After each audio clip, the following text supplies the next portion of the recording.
பண்ண ஆரம்பிச்சிங்கன்னா அதனோட ஆர்ஓஐ உங்களுக்கு 2 மாதம் 3 மாதத்தில் வந்துடும். ஒரு டிப்பிக்கல் கேபிட்டல் இன்வெஸ்ட்மெண்ட் ஆர்ஓஐ பண்ணிங்கன்னா 3லேருந்து 5 வருஷம் ஆகும். இந்த மாதிரி டெக்னாலஜிலாம் நீங்கள் இன்வெஸ்ட் பண்ணிங்கன்னா உங்களுக்காக தான் பேசிட்டு இந்த மாதிரி டெக்னாலஜிலாம் இன்வெஸ்ட் பண்ணிங்கன்னா ஆக்சுவலாக பார்த்தீங்கன்னா ஆர்ஓஐ ரொம்ப ரொம்ப ஃபாஸ்ட்டாக வரும். பல பேருக்கு தெரியறதில்லை. சரி, என்னுடைய சேல்ஸ் இன்ன வரையும் நான் பார்க்கல. சேல்ஸ் பார்க்கறது நான் என்ன பண்ணணும்? என்னுடைய கன்வர்ஷன் ரேஷியோ இப்போ இருக்கக்கூடிய என்ன ரேஷியோன்றதை நான் முதல்ல கண்டுபிடிக்கணும். என்னுடைய மார்க்கெட்டிங்கில் என்னோட கன்வர்ஷன் எவ்வளவு? இந்த மார்க்கெட்டிங் கன்வர்ஷன் இப்போ 5% இருக்குன்னா அடுத்த மாதத்துக்கு 10 கொண்டு போகணும், அதுக்கு அடுத்த மாதம் 20 கொண்டு போகணும், அதுக்கு அடுத்த மாதம் 30 கொண்டு போகணும். அப்படின்னா நான் என்ன பண்ணணும்? என்ன பண்ணணும்? எல்லாத்தையும் கேட்டீங்க, நீங்களே சொல்லிடுங்க. கன்வர்ஷன் என்ன ஆகுதுன்றதை செக் பண்ணுறதுக்கு என்ன பண்ணணும்னு சொன்னாங்க. ப்ராடக்ட் ப்ரைஸ் ஏற்றினையும் ஏற்கனவே வாங்குறது இல்லையா? எதை விற்றாலும் யாரோ ஒருத்தர் என்ன சொல்கிறாங்க, வேலை ஜாஸ்தின்றான். இப்போ எங்கள் ஹார்ட் வெல்னஸ் பயிற்சி நாங்கள் ஃப்ரீயாக கொடுக்குறோம். நிறைய பேர் ப்ராக்டிஸ் பண்ணுறதில்ல. இல்லைங்க, அதுக்கெலாம் எனக்கு டைம் இல்லை. அவனோட ப்ரைஸ் என்ன? டைம். நான் ஒரு பயிற்சியை கொடுக்குறேன், இது உங்களுக்கு பண்ணுறதுக்கு ஒரு 40 நிமிஷம் வேணும். சொல்லி முடித்தோன்னே சார் கொஞ்சம் கஷ்டம். ஏங்க 40 நிமிஷங்க? எங்களுடைய ப்ரைஸ் வந்து எங்கள் ப்ராடக்ட் சர்வீஸில் இல்லை, உங்களோட டைமில் இருக்குது. இந்த டைமில் உங்களுக்கு ரிட்டர்ன்ஸ் இருக்குது. அதை நான் அப்புறம் உங்களுக்கு சொல்கிறேன். ஏங்க அழறீங்க? அதுக்குள்ள இல்லை, அவ்வளோ ஆனந்த கண்ணீர் விட்றாங்க. ஓ அப்படியா? அழுதுதே அவங்க தான். இப்போ உங்களுடைய சேல்ஸ் கன்வர்ஷனுக்கு முதல்ல உங்களுடைய மார்க்கெட்டிங் ஃபனலை நீங்கள் ட்ராக் பண்ணுறீங்களா? உங்களோட மார்க்கெட்டிங் ஃபனல் ஒன்று இருக்குன்னு தெரியுமா? ட்ராக் பண்ணுறீங்களா? அந்த கன்வர்ஷன் பெட்டர் ஆகிறதுக்கு ஏதாவது ஸ்ட்ராட்டஜி வச்சுருக்கீங்களா? எனக்கு 100 லீடு வருது. 100 லீடு வந்தால் அது 100 ஆர்டராக மாறணும். சரி, 100 ஆர்டராக மாறல, 90, 80, இப்போ 3, 5 தானே இருக்குது. என்னுடைய எக்ஸ்பீரியன்ஸ் ஒரு 43 வருஷமாக இந்த லைனில் இருக்கேன். நான் பார்த்ததில் மோர் தென் 5% conversion, less than 1 or 2% industries கூட கிடையாது. மற்ற எல்லாரும் கன்வர்ஷன் பார்த்து 5. அப்படின்னா நான் மக்களுக்கு போய் சொல்கிறேன், மக்கள் என்ன பொருளை வந்து வாங்கணும்னு சொல்லி என்கிட்ட வராங்க, ஆனால் பொருள் வாங்கலை. யாருக்கு நஷ்டம்? என் மார்க்கெட்டிங் பட்ஜெட் நான் பணம் போட்டு என்ன பிரயோஜனம் போகும்? கரெக்டாக? அப்படின்னா நான் நெக்ஸ்ட்டு ஸ்ட்ரெங்தன் பண்ண வேண்டியது என்ன? சேல்ஸ். அப்படின்னா கன்வர்ஷனுக்கு என்ன பண்ணணும்? என்னுடைய செல்லிங் ஸ்கில்ஸ் பெட்டர் ஆகணும். என்னுடைய பொருளை சரியாக புரிஞ்சு கஸ்டமருக்கு என்ன கேப் இருக்குன்றதை கண்டுபிடிச்சி அந்த வரக்கூடிய லீடை கன்வர்ஷனாக மாற்றி உங்களுக்கு தேவையான அத்தனை ஆர்டர் நீங்கள் பண்ணுறது என்னெல்லாம் பண்ணீங்களோ அதோட பெரிய மார்க்கெட் வெளியில். எந்த ப்ராடக்ட் எந்த கம்பெனியாக இருந்தாலும் யாராலையுமே என் பொருளை வாங்குவதுக்கு ஆள் இல்லைன்னு சொல்லவே முடியாது. ஏன்னா இது வந்து ஒரு ஹைலி ஆண்டர்பிரினர் ட்ரிவன் வேர்ல்டு. இன்னைக்கு எதை வேணால் நீங்கள் பண்ணுங்க. மண்ணை விற்றா வாங்கிறதுக்கு ஆள் ரெடியாக இருக்கானா இல்லையா? சிலிக்கான் வேலி எப்படி பேர் வந்தது தெரியுமா? சிலிக்கான் எங்கேருந்து வருது? மண். அதனால தான் அது பேர் சிலிக்கான்னே வச்சாங்க. வேலி பேர் வச்சனுடைய ஆரிஜின் ஆமாம் இருக்கு. ஆமாம், அது சிலிக்கான் வேற. அது நீங்கள் நடுவில் அவங்க வேறதே ஒரு இது ரொம்ப நாளைக்கு முன்னாடியே இங்கே தேர்தலில் தோத்த ஒரு படத்திலே சொல்லிட்டு போயிட்டாரு. நீங்கள் பாலிட்டிக்ஸ் பேசினா நானும் பேசுவேன். நான் யாரை சொல்கிறேன்னு உங்களுக்கும் தெரியும். உடனே நீங்கள் டார்ச் அடித்து பார்க்காதீங்க. எதை யோசிக்கிறீங்க? நான் அதை பேசலை. சரி, இதை வச்சுக்கோங்க. சேல்ஸ் நடக்குதா இல்லையா? சேல்ஸை பெட்டர் பண்ணுறோம். பண்ணுறீங்களா? பண்ண முடியுமா? கான்ஷியஸாக நெறி பண்ணலை, இன்னிலேருந்து பண்ணாரு. மார்க்கெட்டிங்கில் நான் 10 ரூபா போட்டால் அதன் மூலமாக எனக்கு மினிமம் 50 100 ரூபாய்க்கு ஆர்டர் வந்துருக்கணும். ரிவர்ஸில் பாருங்கள், எனக்கு எவ்வளோ டேர்ன் ஓவர் ஆகுதோ அதில் 3லேருந்து 5% மேலே மார்க்கெட்டிங் ஸ்பெண்ட் பண்ணக்கூடாதுன்ற ஒரு குளோபல் விதி. ப்ளஸ் ஆர் மைனஸ் அந்தந்த இண்டஸ்ட்ரிக்கு ஏற்ற மாதிரி மாறும். அப்படின்னா நீங்கள் மார்க்கெட்டிங்கில் போகிறதுக்கு முன்னாடி என்னுடைய டேர்ன் ஓவரை பார்த்து டேர்ன் ஓவருக்கு இவ்வளோ பட்ஜெட்னு வச்சு அந்த பட்ஜெட்லேருந்து சேல்ஸுக்கான லீடு ஜென்ரேட் பண்ணி அதை நான் ஆர்டராக மாற்றி இது எல்லாத்தையும் வரும். ஃபைனலாக எங்கே போய் போட்டுக்கோம்?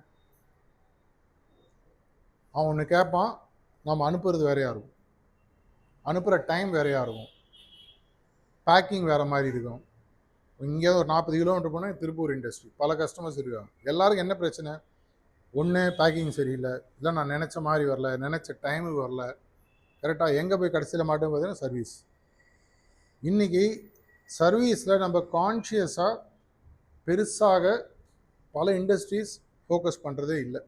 நீங்கள் கான்ஷியஸாக அவங்கள சர்வீஸ் டிபார்ட்மெண்ட் வச்சுருப்பீங்க. அவங்களோட வேலை என்ன? ஏதாவது ஒன்று பிரச்சனை போய் முடிக்கிட்டு வருது. அதுக்கு பேர் சர்வீஸ் இல்லை, அதுக்கு பேர் ரிப்பேர். நிறைய பேர் சர்வீஸ் டிபார்ட்மெண்ட் 2 இன்ஜினியர் இருக்காங்க. என்ன பண்ணுறான்? ஏதாவது பிரச்சனை ஃபோன் பண்ணால் ஒன் டேல வந்துடுவாங்க. அதுக்கு பேர் ரிப்பேர் அண்ட் மெயின்டெனன்ஸ். சர்வீஸ்ன்றதை கன்ஃபியூஸ் பண்ணாதீங்க. வரும்போது ஒரு சின்னதாக ஒரு ஸ்வீட் கடையில் வர வழியில் நிறுத்திட்டு வந்தோம்.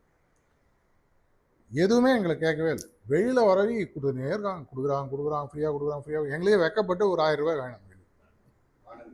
நான் எதுவும் சொல்லலைன்னு சொல்லுவேன். நீங்களே அப்படின்னா அந்தளவு உங்கள் மைண்டில் அது இறங்கியிருக்கு. கரெக்டாக ஒரு நேசமணின்னு ஒரு கவுண்டரில் ஒரு அசிஸ்டன்ட் பார்த்து விடவே இல்லை. அவங்கள ஆக்சுவலாக என்னை வந்து வாங்க வைக்கணுன்ற ஆசை இருக்கா இல்லையான்னு தெரியல. ஆனால் கொடுத்துட்டே இருக்கு. சின்ன லேட் ஆகிடுச்சா? ரெக்கார்ட் ஆகிட்டு இருக்கு. கிடைக்கும், கவலைப்படுது, கொடுக்குறோம். சரி, உங்கள் பிரச்சனை என்ன ஆயிடுது இப்போ? அதனால ஏங்க அவருடைய அனுபவத்தை அவர் சொல்கிறாரு, ஆனந்தாஸ்ன்னு சொல்கிறாரு. அதில் வேணா எடிட் பண்ண சொல்லிடுவோம், அது ஒன்றும் கஷ்டம் இல்லை. இது எதுக்காகனா நாளைக்கு நான் என்ன பேசுனேன் எனக்கு தெரியும். நல்ல நாளைக்கு வந்து அவர் எப்படி சொல்லிட்டு போயிட்டார், இவர் இப்படி சொல்லிட்டு போயிட்டாருன்னா. ஓ, நீங்களும் பண்ணிட்டு இருக்கீங்களா? எல்லா கேமரையும் அந்த பக்கம் திருப்பு. கண்ணால் ரெக்கார்ட் பண்ணிருக்கேன். நானும் இதோ ரெக்கார்ட் பண்ணிட்டு இருக்கேன். விடுங்க, இது எதுக்குன்னா ஒரு நம்ம என்ன உலகத்துக்கு தெரியாத ஏதாவது புதுசாக பேசிட்டோம்.